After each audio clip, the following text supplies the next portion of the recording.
విశాఖపట్నంలో ఎమ్మెల్సీ బొత్స సత్యనారాయణ మాట్లాడుతున్నారు. లైవ్ చూద్దాం. ఓవరాక్షన్ చేశారా, అతిగా ప్రవర్తించారా విషయం తెలియదు. నేను గవర్నర్కి అది కంప్లైంట్ చేయబోతున్నాను నాకు జరిగిన సంఘటన పట్ల. నాకు జరిగిన నిన్న ఆ ఊళ్ళో ఎందుకంటే నేను కామెరీలో లేను. నేను ముందుగా వెళ్ళిపోతున్నాను. నేను వెళ్ళింది 1 గంట టైం. అప్పుడు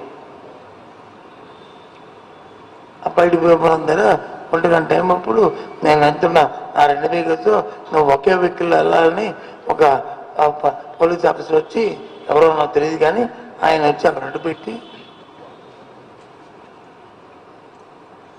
ఆయన చేసిన వ్యవహారం.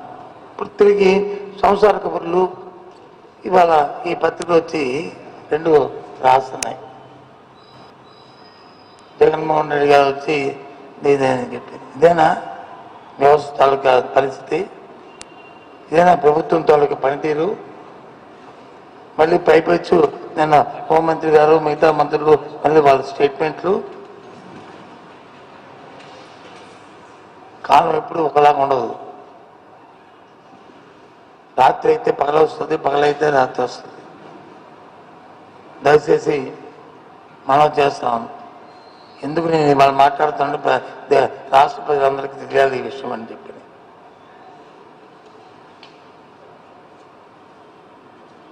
మళ్ళీ పైపెచ్చు రాత్రి వచ్చి బెదిరింపులు. నన్నెవరు ఇప్పటి వరకు 40 సంవత్సరాలు బెదిరించలేదు, నేను ఎవరిని బెదిరించలేదు. ఏంటిది?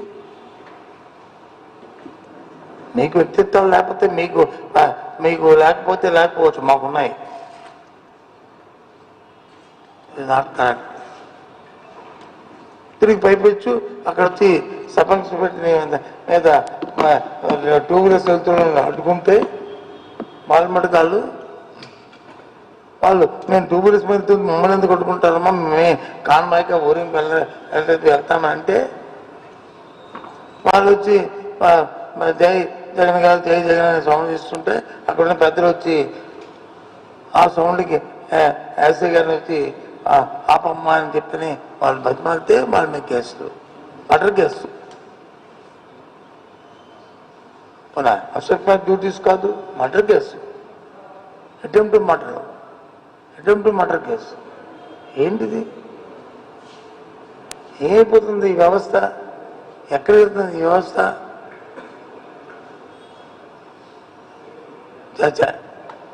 చాలా దురదృష్టం ఇలాంటి సంగతులు. ఏదేమైనప్పటికీ కూడా నా జగన్మోహన్ రెడ్డి గారు ఈ ఉత్తరాంధ్ర ప్రాంతానికి శ్రీకాకుళం జిల్లాకి నేను రావడం, అప్పలరాజు గారిని కలవలేకపోయినా వాళ్ళ కుటుంబ సభ్యులు అందరం కలిసి వాళ్ళకి సరే అని చెప్పి నేను వెళ్ళడానికి ఆయనకి ఆ కుటుంబం తరపున వద్దని చెప్తున్నాం. ఆయన పర్యటన విజయవంతం చేసిన మొత్తం 3 జిల్లాల్లో ఉన్న మా పార్టీ శ్రేణులందరికీ కూడా వాళ్ళందరికీ కృతజ్ఞతలు తెలియజేస్తూ ధన్యవాదాలు. ఇదే స్ఫూర్తితో, ఇదే ఆలోచనతో ఇక ముందు కూడా మనం ఈ దుష్ట ప్రభుత్వాన్ని, ఈ దుర్మార్గ ప్రభుత్వాన్ని చట్టాన్ని చేతితో తీసుకుని వ్యవహారం చేస్తున్న ఈ ప్రభుత్వానికి ఉద్యోగులు మనం ప్రభుత్వం చేయాలని, వ్యవస్థను కాపాడుకోవడానికి మనందరం కూడా కలిసికట్టుకు ఇంక ముందు కూడా వెళ్తామనే విషయాన్ని ఈ పత్రిక ద్వారా రాష్ట్ర ప్రధానికాన్ని కూడా కోరుతున్నాను. మీరు కూడా ఈ దుష్ట ప్రభుత్వాన్ని ఎంత వేగం తోలుదామని మీరు ఆలోచిస్తున్నారు. త్వరలోనే వస్తుంది. మీరందరూ మొత్తం సహకరించాలని రాష్ట్ర ప్రధానికాన్ని కూడా కోరుతున్నాను. ఇకపోతే 2వ విషయం, ఇంకో పత్రిక రాస్తారు. ఏంటి? అడ్డుపడడం, ఆపడం అని పైన ఎడ్డి పెడుతూ, అవును అంతా నిజంగానే చేశారు ఎగతాడు. ఎస్, ఎయిర్పోర్ట్ ఇవాళ ప్రారంభం అవుతుందంటే భోగాపురం ఎయిర్పోర్ట్ అనేది వచ్చిందంటే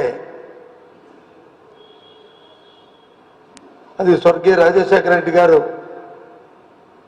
హయాంలో తీసుకున్న అప్పుడు జరిగిన కార్యక్రమాలలో భాగము, జగన్మోహన్ రెడ్డి గారి నాయకత్వంలో జరిగిన కార్యక్రమం. నేను హైదరాబాద్ క్యాబినెట్లో ఉన్న మంత్రిగా అథారిటేటివ్గా నేను చెప్తున్నా, తెలియని వాళ్ళు వచ్చి ఏదో మాట్లాడతారు, ఇలాంటి రాతలు రాస్తారు. ఏ రాస్తారు చూడండి.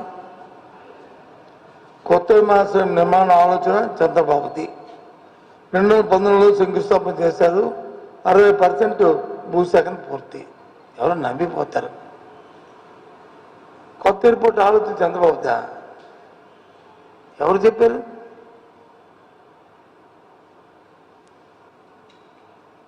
Airport authority of India Vizag ఎయిర్పోర్ట్ని వచ్చి దీన్ని ఇంకా ఎక్స్పాండ్ చేద్దాం నేపథ్యంలో ఆ రోజు రాజశేఖర రెడ్డి గారు ఉన్నప్పుడు రాష్ట్ర ప్రభుత్వం కోరితే మాకు అభ్యంతరం లేదంటే అప్పుడు భోగాపురం అలాగే ఎలమంచిల దగ్గర అక్కడున్న డిఫెన్స్ ఆ స్థలాన్ని నిండి చూపెట్టింది ఆ రోజు. అప్పటి నుంచి టెక్నికల్ ఎయిర్పోర్ట్ ఆఫ్ ఇండియా వచ్చి దీన్ని పరిశీలిస్తూ ఫైనల్గా 2013 ఆంధ్రంలో ఎవరు మన కిరణ్ కుమార్ మంత్రిగా నేను పిసిసి అధ్యక్షుడిగా ఉన్నప్పుడు మళ్ళీ పరిశీలన చేసి భోగాపురం అనువైన స్థలం అని చెప్పి ఆ రోజు నిర్ణయం చేశారు. దీనికి చంద్రబాబు నాయుడు వచ్చి అంకురార్పణ చేస్తే ఏంటి మాటలు? నవ్విపోతారు. వాస్తవాలు తెలుసు, చంద్రబాబు నాయుడు తెలుసు, లేదు అంటే అశోక్ గజరాజు గారు తెలుసు, లేదు అంటే నేను క్యాబినెట్లో నాకు తెలుసు, లేదు నాతో సంవత్సరాలుగా ఉన్న కొంత రామకృష్ణ తెలుసు. ఆయన ఇప్పుడు శాసనసభ్యుడిగా కూడా ప్రస్తుతం ఉన్నారు. ఇది వాస్తవం. అంటే 2014లో ఆయన చేసి 19లో వచ్చి ఆయన 19 కంటే 60% భూసేకరణ. ఎక్కడైపోయింది భూసేకరణ? 15 ఎకరాలు వచ్చి ఎయిర్పోర్ట్ కావాలని ఆయన అయిన తర్వాత మా ప్రభుత్వం పడిపోయింది. మా కాంగ్రెస్ ప్రభుత్వం పోయి తెలుగుదేశం వచ్చిన తర్వాత ఆ ప్రభుత్వం ముందుకు తీసుకెళ్ళడానికి చంద్రబాబు ప్రయత్నం చేసి ముందుకు తీసుకెళ్తున్న బాగా నేపథ్యంలో 15,000 ఎకరాలు కావాలని చెప్పని మరి ప్రపోజ్ చేసిన వాస్తవం కాదా? 15,000 ఎకరాల్లో 1 ఎకరాలనే సేకరించగలిచారా? లే. అప్పుడు పెద్ద ఎత్తున యాజిటేషన్ వస్తే అప్పుడు దాన్ని వచ్చి 5,000 ఎకరాల కింద మళ్ళీ తగ్గించారు. తగ్గించి 5,000 ఎకరాలను 2,200 ఎకరాలని మీరు సేకరించిన నేపథ్యంలో మీ ప్రభుత్వం పోయింది. వాస్తవం కాదు చెప్పండి. తీయండి, లెక్కలు తీయండి, కాగితాలు తీయండి. లేదు మీరు డబ్బులు ఎంత రిలీజ్ చేశారో, డబ్బులు ఎవరు ఎంత ఇచ్చారో డేట్లు చెప్పండి. మీరే కదా ఉంది. నేను అధికారం లేను కదా ఇవాళ. లేకపోతే నేను లెక్కలతో సహా మీకు చెప్తాను.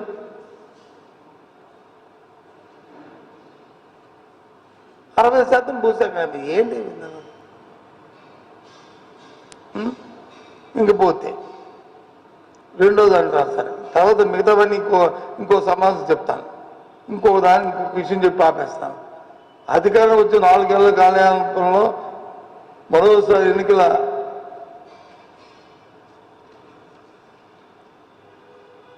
ఎన్నికల్లో శంకుస్థాపన చేసి గద్దె దిగే నాటికి 26% పూర్తయిపోయాయండి పనులు. చెప్పండి, ఎప్పుడు ఫైనాన్స్ క్లోజ్ అయింది? ఏం మార్కెట్? అది ఎయిర్పోర్ట్ ఇండియా ఆ ఎయిర్పోర్ట్ని కట్టడానికి ప్రయత్నం చేస్తున్న నేపథ్యంలో అశోక్ గజరాజ్ గారు భవన శాఖ మంత్రిగా ఉంటూ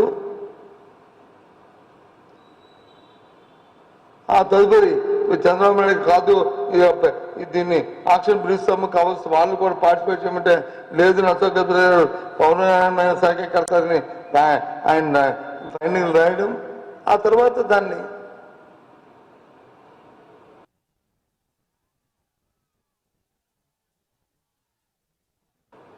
కాదు ఓపెన్ ఆక్షన్కి వెళ్ళాలని చెప్పి ఓపెన్ ఆక్షన్కి వెళ్ళిన విషయం మీరే లేదు. ఓపెన్ ఆక్షన్కి ఎస్ ఎప్పటికప్పుడు ఇండియా కూడా పార్టిసిపేట్ చేసింది కదా. ప్రైవేట్కి అప్పుడు జిఎంఆర్ సంస్థ వచ్చి చేసిన బిడ్డింగ్ బాగుందని పూర్వీమానికి ఇప్పుడు జిఎంఆర్ సంస్థకి ఇచ్చారు. ఆ తదుపరి మీ ప్రభుత్వం పోయింది, ఆ తరఫు మా ప్రభుత్వం వచ్చింది.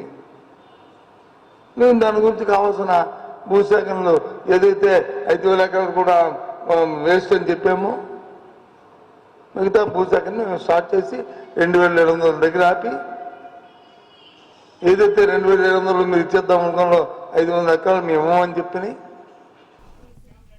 తెలుగు రాష్ట్రాల నీట్ చరిత్రలో కొత్త అధ్యాయానికి నాంది ఎస్ఆర్. ఇది ప్రతి తెలుగు విద్యార్థి విజయం. మన తెలుగు విద్యార్థి తెలుగు గడ్డపై నుంచి ఎగురవేసిన విజయకేతనం. ఆల్ ఇండియా జనరల్ కేటగిరీలో 9వ ర్యాంక్, 720కి 705 మార్కులు. తెలుగు రాష్ట్రాల్లో ఏ ఒక్క విద్యా సంస్థకి 720కి 705 మార్కులు రాలేదు, ఒక్క ఎస్ఆర్ కి తప్ప.